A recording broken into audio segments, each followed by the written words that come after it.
क्या आपको पता है कि कार डीलर आपको किस तरह से चूना लगाता है? उसके पास कौन कौन से तरीके हैं आपसे एक्स्ट्रा पैसे निकलवाने के? कहाँ कहाँ आप बचत कर सकते हैं? आज इसी टॉपिक पे बात करते हैं। मैं हूं आपका होस्ट अमित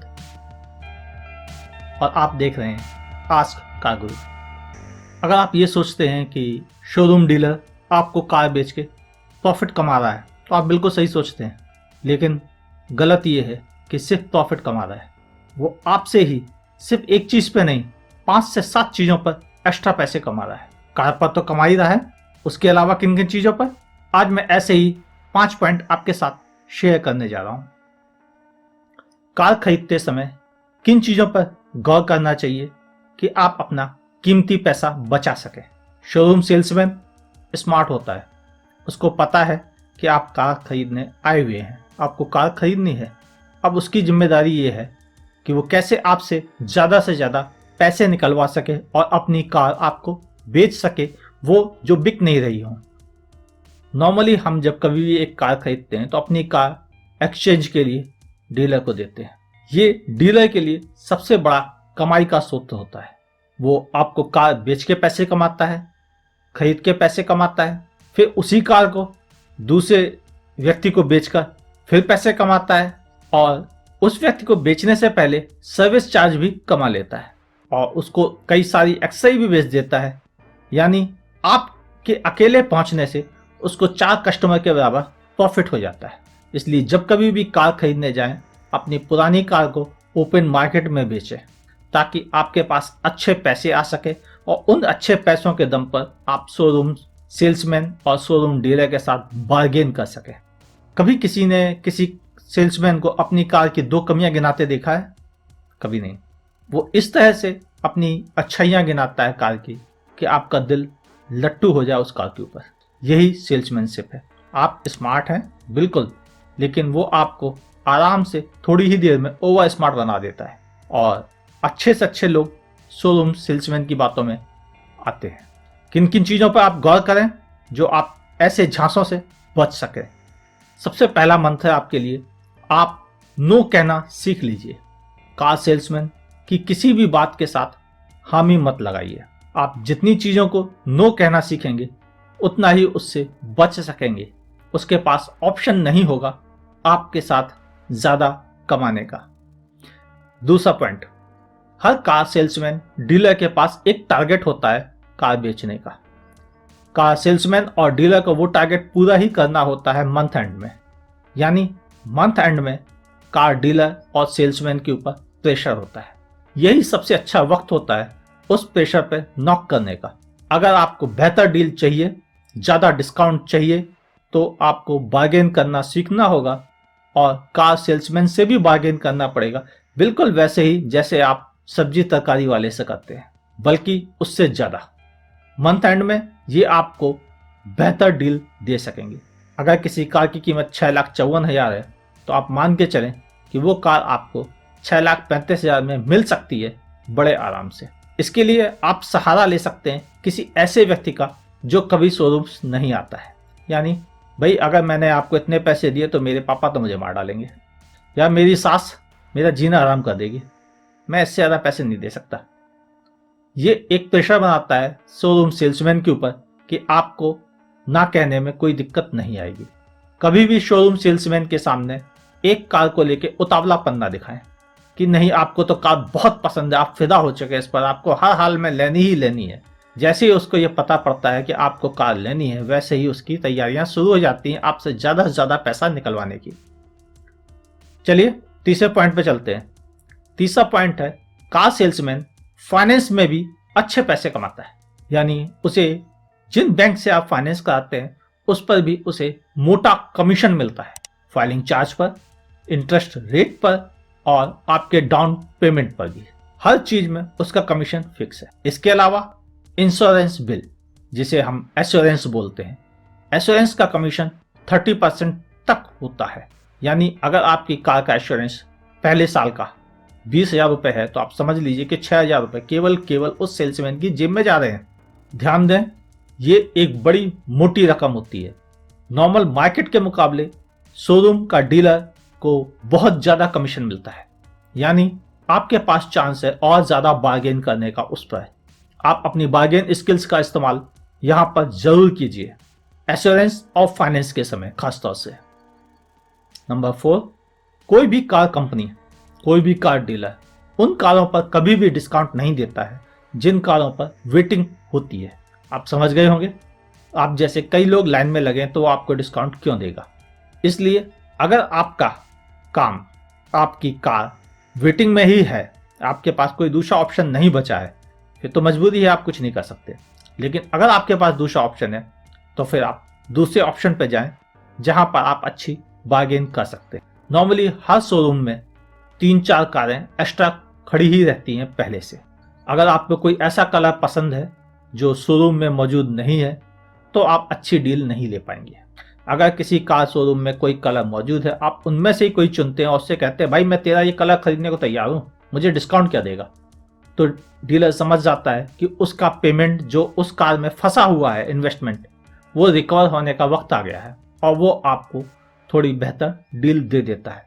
यानी आप 3 से 5 हज़ार रुपये एक्स्ट्रा बचा सकते हैं रेडी स्टॉक कार लेने से। 5वां पॉइंट जो सबसे इंपॉर्टेंट है, ना कहना हमेशा फायदेमंद रहता है। कार सेल्समैन हमेशा आपको गिनाता है कि वो इस कार के साथ आपको mud flap, interior carpet, seat covers, stereo systems, parking sensors, camera, Teflon coating, underbody coating, न जाने कितने नाम गिनाकर उन सब के पैसे बताकर कि मैं आपको इतना दे रहा हूं। आपको आप ध्यान से सुन लें उसकी सारी बात, उस अमाउंट को जोड़ते चले जाइए। अगर वो कहता है कि आपको वो 60,000 रुपये का एक्स्ट्रा बेनिफिट दे रहा है, झट से आपके पास मौका आ गया उससे ये कहने का, भाई ये 60,000 तू अपने पास रख, मुझे तो 48,000 का डिस्काउंट दे दे, 12,000 तू अपने बचा ले। अब सेल्समैन को तुरंत समझ में आ जाता है कि उसका पाला किसी रियली स्मार्ट आदमी से पड़ा है जो कोई भी फ्री एक्सेसरी लेने को तैयार ही नहीं है, वो फ्री एक्सेसरी के बदले भी डिस्काउंट मांग रहा है। और यहाँ पर सेल्समैन का दबना शुरू हो जाता है। सबसे बड़ी कमाई का सोर्स एक्सेसरी मार्केट है। आपको कार में सीएनजी लगवानी है, शोरूम सेल्समैन हमेशा आपको धमकाएगा कि आप अगर बाहर से लगाएंगे तो वारंटी चली जाएगी।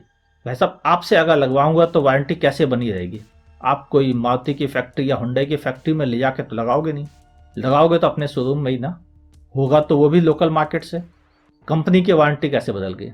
जब उस कार को आरटीओ रिकमेंड कर रहा है उस किट को, तो कंपनी उस वारंटी को वाइड नहीं कर सकती है, ये सच्चाई है। हाँ, ये भले हो सकता है कि वो डीलर आपको परेशान करे वारंटी क्लेम करते समय, तो बगल में दूसरा डीलर भी तो है, बिल्कुल ना घबराए, इस तरह की धमकियों में ना आए।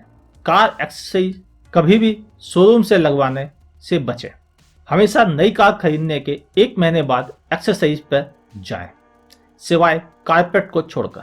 कारपेट आप ले सकते हैं लेकिन वो भी आफ्टर मार्केट में बहुत सस्ता मिल जाता है। उसके अलावा बाकी सारी एक्सेसरीज 1 महीने बाद परचेस करें, ताकि आपको पता चल सके इन 1 महीने में कि आपको एक्चुअल में किन चीज़ों की ज़रूरत है। नॉर्मली मैंने लोगों को उतावलेपन में बहुत सारी एक्सेसरीज फिट करवाते देखा है, बाद में जिसका कोई यूज़ नहीं होता है और वो पैसे बर्बाद चले जाते हैं। उन पैसों को सेव करना सीखिए। शोरूम डीलर इनसे सबसे ज़्यादा पैसे कमाता है। कुछ चीज़ें हमेशा ध्यान में रखिए, आधा सच हमेशा खतरनाक होता है, आधी जानकारी हमेशा ही खतरनाक होती है, और झूठ बहुत बोले जाते हैं। 1 तारीख से रेट बढ़ने वाले हैं, दुनिया का सबसे बड़ा झूठ। ये कार अब आगे नहीं मिलेगी, दूसरा झूठ। मैं आपको फ्री में टेफलॉन कोटिंग और ये सब करा दूंगा, ये कार की कीमत घटाता है, कार की क्वालिटी को खराब करता है। हमेशा किसी भी कोटिंग को हाँ ना कहें, चाहे वो फ्री में ही क्यों ना हो। मैं आपको अगली 3 सर्विस फ्री दूंगा। सबसे बड़ी समस्या, यानी उन 3 सर्विसेज के पैसे वो आपसे अभी एडवांस में रखवा ले रहा है। हमेशा ना कहना सीखिए। शोरूम सेल्समैन सिर्फ आपको कार बेचना है, लेकिन वो आपको कार नहीं बेचता, आपको और कई तरीकों से वो आपसे पैसे कमाता है। हमेशा बचें। किन कारों को ना खरीदें? जो आउटडेटेड हो चुकी हैं या जो कई सालों पहले लॉन्च की गई थी। टेक्नोलॉजी कहाँ से कहाँ पहुँच गई है, लेकिन वो पुरानी कारें अभी भी शोरूम में मौजूद हैं। कंपनी उनको सेल कर रही है और शोरूम्स उन कारों पे सबसे ज़्यादा प्रॉफिट कमाते हैं। जो कार 2000 में लॉन्च की गई थी उस कार पे आज की तारीख में सबसे ज़्यादा डिस्काउंट मिल सकता है आपको, और जो कार 2016 में लॉन्च की गई है उस पर उतना डिस्काउंट कभी नहीं मिलेगा। जो कार आउटडेटेड होगी उसी पर आपको अच्छा डिस्काउंट मिलेगा। जो कार आउटडेटेड नहीं होगी, न्यूली लॉन्च होगी, नई टेक्नोलॉजी वाली होगी, उस पर आपको कम डिस्काउंट मिलेगा, लेकिन वही कार आपके लिए बेहतर भी होगी। आउटडेटेड कारों से बचें। शोरूम सेल्समैन को अपनी लिमिट बता दें कि अगर 7 लाख की कार है तो आपसे बता दें कि आप 6,60,000 से ज़्यादा नहीं खर्च कर सकते, आपके बस का नहीं है, उसको दबना ही होगा। हमेशा मंथ एंड में कार खरीदें, ये आपको बेहतर डील दिलाएगा। उतावलापन आपको नुकसान पहुंचा देता है, इससे बचें। दूसरा, कभी भी पहली विजिट में एडवांस ना दें। वापस घर में आए, 1 से 2 दिन का वक्त लें, पूरे परिवार के साथ विचार करें, उसके बाद ही उस कार को खरीदने के लिए एडवांस दें। आप परिवार के साथ गए, आपने टेस्ट ड्राइव ली और चट से उसे एडवांस पे कर दिया और बुकिंग करा ली, ये सबसे गलत डिसीजन होता है। ये तो थी कुछ ट्रिक्स जिनके थ्रू आप बच सकते हैं कार डीलर और सेल्समैन के झांसे में आने से, और अपने कई हजार रुपए बचा सकते हैं पहली ही कार परचेज में। ये तो थी कार गुरु की सलाह ज़्यादा बचत करने के लिए जब भी आप नई कार खरीदने जाएं। अगर आपको हमारा ये वीडियो पसंद आया हो तो प्लीज़ लाइक कीजिएगा। अगर पसंद ना आया हो तो आप डिसलाइक भी कर सकते हैं, फिर भी मेरी रिक्वेस्ट है लाइक कीजिएगा। मैं अमित अपने प्रोग्राम में न्यूज़, रिव्यूज़, आपके क्वेश्चन आंसर्स और नई नई कारों के बारे में आपको बताया करता हूँ। अगर आप ऐसे ही और इंटरेस्टिंग वीडियो देखना चाहते हैं तो सब्सक्राइब करना ना भूलें। सब्सक्रिप्शन का बटन ठीक नीचे है रेड कलर का, अभी दबा दें।